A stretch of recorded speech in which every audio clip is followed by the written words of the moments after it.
ഇടുക്കി ജില്ലയിലും ശക്തമായ മഴയാണ് പെയ്തുകൊണ്ടിരിക്കുന്നത്. മുല്ലപ്പെരിയാർ ഡാമിന്റെ ജലനിരപ്പ് ഉയർന്ന് 135 അടിയായിട്ടുണ്ട്. 136 അടിയായാൽ സ്പിൽവേയിലൂടെ ജലം പെരിയാറിലേക്ക് ഒഴുകും. ജെയിനിസ് രാജു വിശദവിവരങ്ങളുമായി ഉണ്ട് നമുക്കൊപ്പം. Jain, good morning. ഈ മുല്ലപ്പെരിയാർ ഡാമിന്റെ അവസ്ഥ എല്ലാ മനുഷ്യരും ഇങ്ങനെ ചോദിച്ചുകൊണ്ടേയിരിക്കുന്നതാണ്. മഴ കനത്തു കഴിഞ്ഞാൽ ജില്ലയിൽ എന്താണ് മഴയുടെ നിലവിലെ അവസ്ഥ?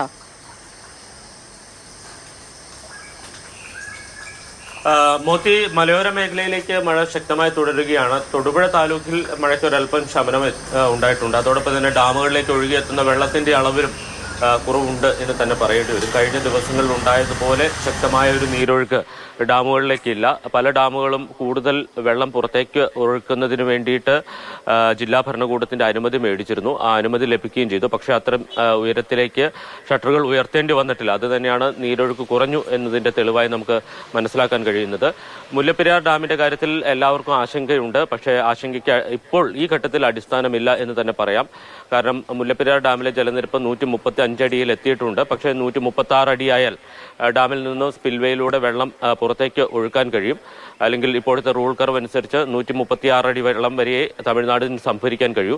136 അടി എത്തിയാൽ മാത്രമേ ഡാമിൽ നിന്ന് സ്പിൽവേയിലൂടെ വെള്ളം ഒഴുകൂ എന്ന പ്രത്യേകത കൂടിയുണ്ട്. അതായത് നമ്മൾ സ്പിൽവേ ഷട്ടർ സെറ്റ് ചെയ്തിരിക്കുന്നത് 136 അടിയിലാണ്. അതുകൊണ്ട് തന്നെ ഡാമിലെ നമ്മുടെ ആശങ്കപ്പെടുത്തുന്ന ജലനിരപ്പ് എന്ന് പറയുന്നത് 136 അടിയാണ്. ആ 136 അടിയിൽ എത്തിയാൽ ഉടൻ തന്നെ വെള്ളം സ്പിൽവേയിലൂടെ പുറത്തേക്ക് ഒഴുക്കും എന്നാണ് തമിഴ്നാട് അറിയിച്ചിരിക്കുന്നത്. ഇന്നിപ്പോൾ ഡാമിലേക്ക് ഒഴുകിയെത്തുന്ന വെള്ളത്തിന്റെ അളവ് എന്ന് പറയുന്നത് ഏതാണ്ട് 5000 ഖനയടി വെള്ളമാണ് സെക്കൻഡിൽ ഡാമിലേക്ക് ഒഴുകിയെത്തുന്നത്. ഏതാണ്ട് 1800 ഖനയടി വെള്ളം തമിഴ്നാട് കൊണ്ടുപോകുന്നുമുണ്ട്. അപ്പോൾ ഇന്ന് വൈകുന്നേരത്തോടെയോ അല്ലെങ്കിൽ നാളെയോടെയോ 136 അടിയിലേക്ക് ജലനിരപ്പ് എത്താനാണ് സാധ്യത. ഈ രീതിയിൽ മഴ തുടരുകയാണെങ്കിൽ എന്തായാലും മുല്ലപ്പെരിയാറിൽ നിന്നും വെള്ളം പെരിയാറിലൂടെ ഒഴുകി ഇടുക്കി ഡാമിലേക്കാണ് എത്തുന്നത്. ഇടുക്കി ഡാമിലെ ജലനിരപ്പ് ആശങ്കപ്പെടുത്തുന്ന തരത്തിലുള്ള ഒരു ജലനിരപ്പിലേക്ക് എത്തിയിട്ടില്ല. ഡാമിന്റെ പ്രദേശങ്ങളിൽ ഉള്ളവർക്കൊക്കെ ജാഗ്രതാ നിർദ്ദേശം നൽകിയിട്ടുണ്ടോ? തീർച്ചയായിട്ടും ജാഗ്രതാ നിർദ്ദേശം നൽകിയിട്ടുണ്ട്. പെരിയാറിന്റെ തീരത്ത് താമസിക്കുന്നവർ മുല്ലപ്പെരിയാർ ഡാമുമായി ബന്ധപ്പെട്ട് ഏറ്റവും ആശങ്ക പുലർത്തുന്നവരാണ്. അവരെ സംബന്ധിച്ച് ഡാമിലെ ജലനിരപ്പ് ഉയരുന്നതാണ് ആശങ്കപ്പെടുത്തുന്നത്. സ്പിൽവേയുടെ വെള്ളം ഒഴുകിയാൽ പോലും ഈ പെരിയാറിന്റെ തീരം, പ്രത്യേകിച്ച് വണ്ടിപ്പെരിയാർ വള്ളക്കടവ് മേഖലയിൽ താമസിക്കുന്ന ആളുകളുടെ ജീവിതത്തെ കാര്യമായി ബാധിക്കില്ല എന്ന് തന്നെയാണ് കരുതുന്നത്. കാരണം അത്രത്തോളം അളവിൽ ഉള്ള വെള്ളം പുറത്തേക്ക് ഒഴുക്കേണ്ടി വരില്ല. ഡാമിലേക്ക് ഏതാണ്ട് 5000 ഖനയടി വെള്ളമാണ് ഒഴുകിയെത്തുന്നത്.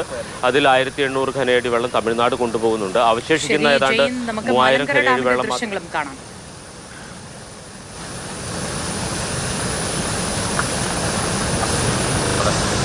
രണ്ടുപേരും നിൽക്കുന്നുണ്ട് ഇവിടെ കാണാമായിരുന്നു. നല്ല ഒരാൾ പൊക്കം രണ്ടടിയായിരിക്കും.